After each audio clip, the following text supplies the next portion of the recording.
मंत्री जी, ये बहुत बड़ा प्लान। मंत्री जी, आपने कहा कि जेल को ऐसा कर दिया कि तिहाड़ भी फेल हो गया और सब कुछ है, लेकिन ये जो ठूस कर कैदी उसमें भरे हुए हैं, ओवरलोडेड, तो ये भी तो एक बड़ी समस्या है। इससे कब निजात मिलेगा यूपी की जेलों को, कैदियों को, कैसे सुधरेगा? हाँ, ये एक बड़ा सवाल है आपका, और इस पे हम आपको जानकारी दें कि उत्तर प्रदेश में 10 जिले ऐसे हैं जिसमें जेलें नहीं हैं।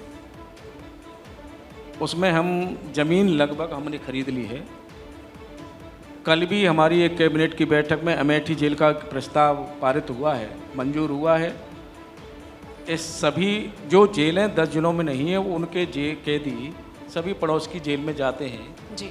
तो वह ओवर क्राउडिंग है, ये हम मानते हैं इस बात को। अच्छा। हम बैरक बना रहे हैं 10 जिलों में जहाँ जेलें नहीं हैं वहाँ जेलें बना रहे हैं। आगरा में मैंने केंद्रीय कारागार में 2 बैरकों का उद्घाटन मैंने स्वयं किया है।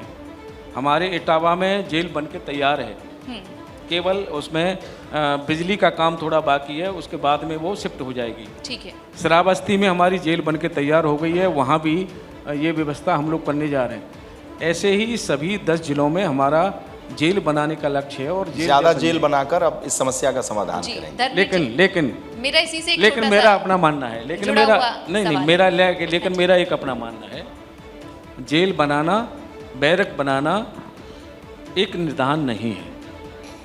निदान है सभी सरकार का भी और सभी समाज में रहने वाले सभी का, कि हमें अपने बच्चों को भी ध्यान में रखना होगा कि हमारा बच्चा कहीं गलत संगत पढ़ करके अपराध की एक दुनिया में समाज न में चला ऐसी जाए। जागरूकता लाने की एक जरूरत है। जगह समाज में जागरूकता लाने के लिए और नौजवानों को, किशोरों को अपराध की दुनिया से बचाने का काम भी हम सबको करना जी, होगा। धर्मवीर जी, जो वीरेश जी ने बात पॉइंट आउट की कि बहुत ज़्यादा ओवर क्राउडेड जेल हो रही है, और इसका एक दुष्परिणाम हमने कोरोना काल में देखा था।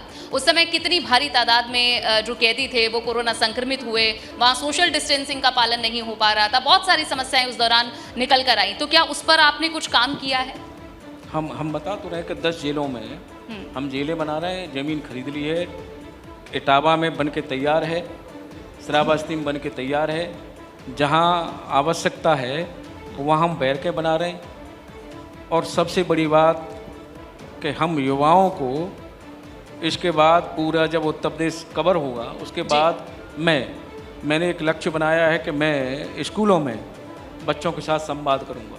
ठीक है। जेलों में जाने के बाद, जेलों में संवाद के बाद बहुत सारी चीज़ें जो हम नहीं समझ पाते थे वो समझ में आई हैं। देखिए, एक घटित घटना का वर्णन करूं मैं, कि एक महिला के साथ 2 बच्चे थे जेल में। हम बच्चों को कुछ बांट रहे थे। हमने उनसे कहा कि क्या आप इन बच्चों को घर नहीं छोड़ सकते? उन्होंने कहा कि मेरे घर में कोई है नहीं, सभी जेल में है। अच्छा। हमने कहा कि उनसे आप जेल में सभी क्यों हैं? उन्होंने कहा कि बहू ने फांसी लगा ली थी, उसमें उनके मायके वाले ने हमारे बेटे के ससुराल वालों ने FIR की, सभी घर के लोगों को लिखा दिया, सभी जेल में हैं, तो इसलिए ये बच्चे भी जेल में हैं। अब मैं आपके माध्यम से बताना चाहूँगा कि जिस लड़की जो फांसी लगाई, उस लड़की के पिता ने जो FIR की जी। अपनी बेटी के सहानुभूति के बतौर, तो उन बच्चों को भी उनको ले जाना चाहिए था, मेरा अपना मानना है। और उन ससुराली पक्ष से, लड़की के ससुराली पक्ष से उन बच्चों की परवरिश के लिए खेत, जमीन। मंत्री जी, एक सवाल, एक मिनट, जेल पे हो गया, एक मिनट पहले ये पूरा हो जाए। जी जी। उन बच्चों के प्रति उनकी सहानुभूति रखते हुए जो भी करना था करते, लेकिन वो जिस बेटी के लिए हमने FIR की, उसी बेटी के बच्चे दोनों जेल में हैं। किस तरह से परवरिश उनकी होनी चाहिए, किस तरह से परवरिश हो रही है, ठीक है।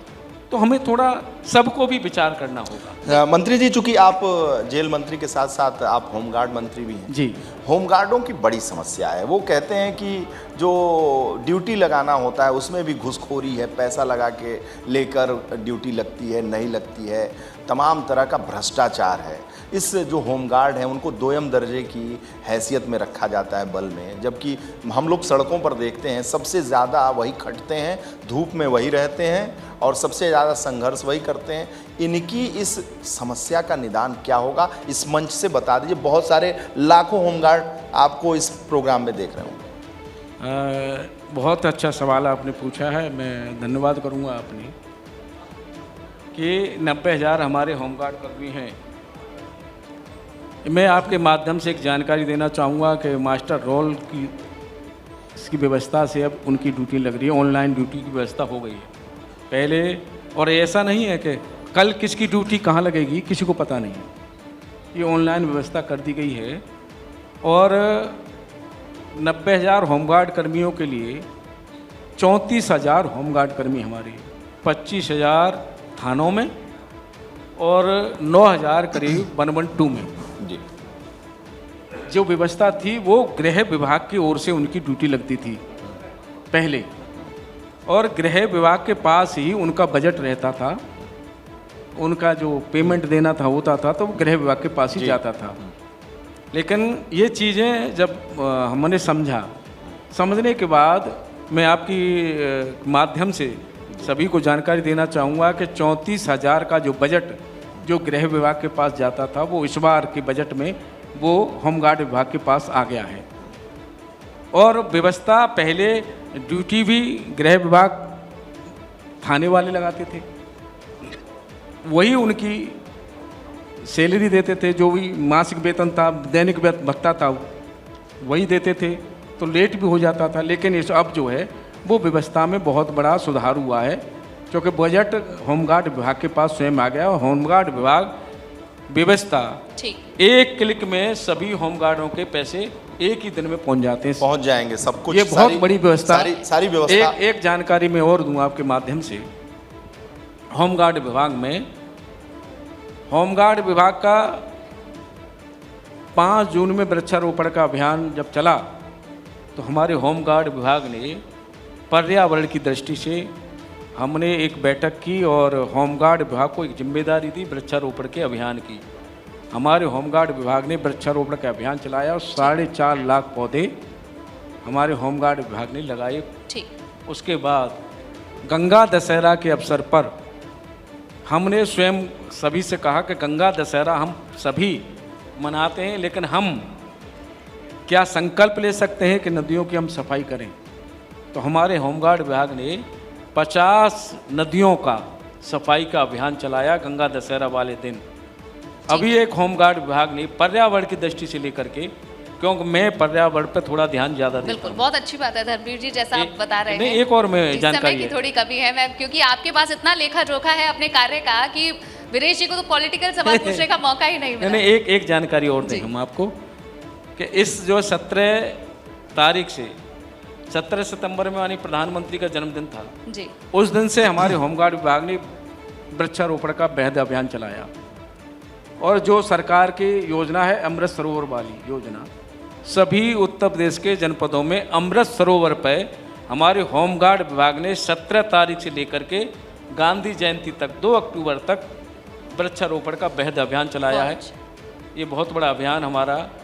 तिरंगा यात्रा का हमारा माननीय प्रधानमंत्री ने एक आह्वान किया था कि हर घर पर तिरंगा आज़ादी के अमृत महोत्सव पे। अनु, आपको ये नहीं लगता कि धर्मवीर प्रजापति जी कारागार मंत्री के तौर पर और होमगार्ड मंत्री के तौर पर सुधार की एक लंबी फहरिस्त एबीपी गंगा के दर्शकों को उन्होंने बताया, सब कुछ आपने बताया और सुधार की तरफ आप अग्रसर हैं। और सबसे ज़्यादा तो आपके चेहरे पर एक संतोष का भाव है जो आपने काम किया है, ये हम दोनों महसूस कर सकते हैं। और एबीपी गंगा के दर्शक भी। 2 बातें और कहूँगा मैं इसी में जी। एक तो तिरंगा यात्रा वाला जी, हमारे होमगार्ड विभाग ने ब्लॉक लेवल से लेकर के ब्लॉक, जिला और कमिश्नरी स्तर और फिर प्रदेश स्तर तक एक तिरंगा यात्रा का अभियान चलाया।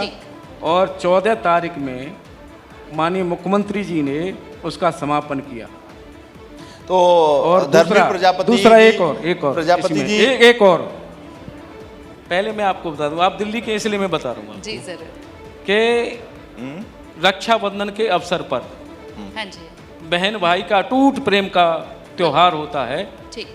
जेलों में हमने निर्देश दिया कि इस बार क्योंकि बैरक में मान लो 50 कैदी वो हैं। तस्वीरें हमने देखी नहीं, धर्मवीर जी, एक- और वो तस्वीरें हमने एबीपी गंगा अनु, के मंच से जिस दिखाई तरीके थी। से मंत्री समय जी की के थोड़ी पास कम है। फेरिस्त नहीं, है, एक उससे मिनट। लगता है कि एक के एक- उसमें मंत्री जी समय का अभाव है। एक मिनट, एक ABP मिनट। गंगा महापंचायत नहीं, एक में मिनट जरूर आपका लूंगा मैं इस बहुत पे। बहुत स्वागत है। एक मिनट और लूंगा मैं इस आपने आपका आभार भी है और बहुत बहुत धन्यवाद भी है। धर्मवीर और जी। जिस तरीके से आपने बताया और अभी आप